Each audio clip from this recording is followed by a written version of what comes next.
lost my virginity. I remember it like it was yesterday. I was 16 years old. I wasn't getting no bitches. Losing my virginity was an accomplishment for me.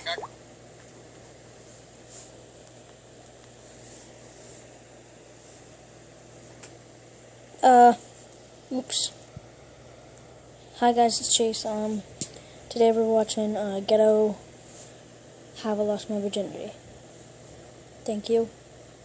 Let go. I thought it would never happen. It was like a never-ending journey to get some pussy. Felt like I was Frodo on Lord of the Rings. So anyways, I was 16 years old. I was like the only nigga out the squad that didn't get some pussy by this time. Every single one of my friends lost their virginity at like 11, 12, 14. Then there's me, 16-year-old virgin. But I always stayed with condoms. Like every time my niggas went to go fuck, they would always ask, "Oh, who got a condom?" First nigga right there, yeah. Hey nigga, you know I got you. Like I never got questioned why I kept an abundance of condoms. I always thought one day I was gonna get caught. Like one day one of my niggas gonna be like, "Alright, the fuck this nigga always have condoms." Since that never happened, I just kept it moving. Niggas would always have these detailed discussions about their sexual experiences, and I never got to join in. Like I would be right there listening, but I never got to actually explain any of my. As soon as it got around to me, it's getting kind of late. It's about time I head home. Nigga, we are in school. Yeah, so I kind of figured they knew, but they never told me about it. As I was on my quest to lose my virginity, I knew no attractive girl would actually have sex with me. I was like the clown of the school. No girl wanted to fuck the clown. They always went for like the pretty boys and shit like that, and basketball players and football players. I was just a nigga who yelled out titties and home ec until I got kicked out. But there's always a loophole in everything. Fat bitches. Fat bitches were my claim to fame. I knew since a youngin' I was destined to knock off a big joint or two. 16, my time was coming slowly but surely. So, it was this big girl named Brittany. Ironically, everybody called her Big Brittany. See, size only matters to you females, because I didn't give a fuck how big she was. I knew that this was my chance. I was not going to miss out on it for anybody. Big Brittany had a sister that was cool with my sister, and my sister had her own place at the time. So I knew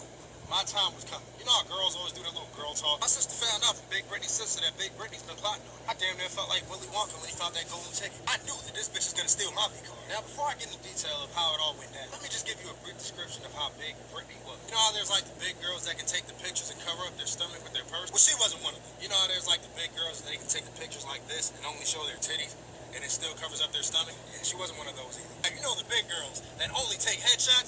Yeah, that was Brittany. Like, she really wasn't that fucking big. For a nigga who was only 120 pounds, she was about a good 2.5 for me at that age. So anyways, back to the story. There was a Saturday night, and Big Brittany's sister and my sister were hanging out. Sister kept telling me to try to find a ride over there. I thought it was just to watch my nephew. Didn't know she'd have a little surprise over there for me. Well, it was Big Brittany, so the surprise was a little bigger than I'd imagined. Well, that's not the point. Anyways, when I get over there, I'm expecting to just watch my nephew. Lo and behold, there's Big Brittany, and she is wasted. She is ready for a hot Italian dish, sausage and meatballs. So, when I see things that are about to get real at this point, not gonna lie, I get a little scared. Like at first I was all for it. Like hell yeah, I'm about to slam this big bitch. Only dudes will understand this part. Oh, you have that feeling where you know your dick will not get hard. Like it's so soft that it like shrivels up like a little shrimp. Forms a little hook, you know, it's like a little dangling. Yeah. It's just like, what? Yeah. Only boys will understand. That's what my dick was doing to me. It was backing down at the last moment. It takes me into my sister's bathroom. At this point, I know this is the time of reckoning. This is the time of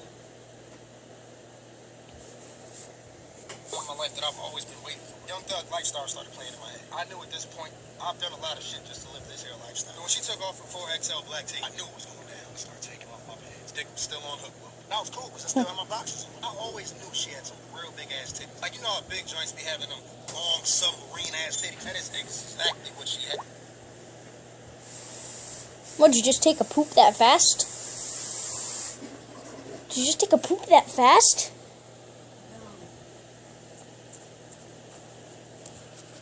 As soon as she took them bitches out the body, I swear one of them slapped her in the kneecap. Fuck it though, a titty is a titty. When she turned around and took them panties off, that's when I knew I could follow through. Like my dick magically stood at attention. It was like Hermione pulled the Wingardium Leviosa on my dick. Her ass was beautiful. It was fucking perfect. And I knew that was the only position I'd have her in. We go over there to the bed and she bends over. I try to be a good man about it. As I said, I was always a nigga known for condoms. And that's when I started my streak. I just figured, man, this can't be the fucking way I lose my virginity. Putting a condom on is like putting Glad wrap over food and trying to eat. I didn't even know what sex felt like, but I knew damn well if I had it with a condom, it wasn't gonna be good. So I took my hand, licked that motherfucker up real nice, slapped that bitch straight on her pussy. That's when God opened the gates to heaven. There's no feeling that can describe the first time you slide into some pussy. I felt like Ash when he got his 8th gym badge. I felt like Vegeta when he first turned Super Saiyan. I felt like I could go anywhere in life. At this point, I could carry Ebola. Like, you just never know that feeling when you first slide into some pussy. We had sex and all, blah, blah, blah. And I couldn't wait to tell all my niggas the next day in school. Best believe, the next time we have a discussion about sexual experiences, I'm all in there. Like, I'm gonna be the one to start it. Bro, before we even made it to homeroom, I was already, like, starting the conversation. I caught all my I know it was like 10 years ago, but I swear I could see into the future. As I was walking down that hallway, only song going through my mind. I be feeling like the man when I walk through. I was walking down that hallway like Prince Hakeem and Coming to America. They all knew I was up to something. The only thing that was weird about it is that they always telling me how they lasted like a minute, 5 minutes. I'm like, man, how the fuck did y'all niggas last that long? I got damn near bust as soon as I got in there. I wanted to send my sex time to the Guinness Book of World Records. I gave it one good stroke. One strike and I was out. I still got mine. And I'm not a virgin anymore. Me and Big Brittany, we never really talked after that. Like, I thought one day at least we'd do it again. You know, give it a second try for my first time fucking up. No, she wasn't with it. It shocked me because I'm like, hey, I'm the only nigga that's gonna fuck you. Hey, man, I guess you let me learn. All right, lad. Oh. Got it. Got it. How the hell you... LOL. You don't say LOL. Alright, well, I'll see you guys in the next video.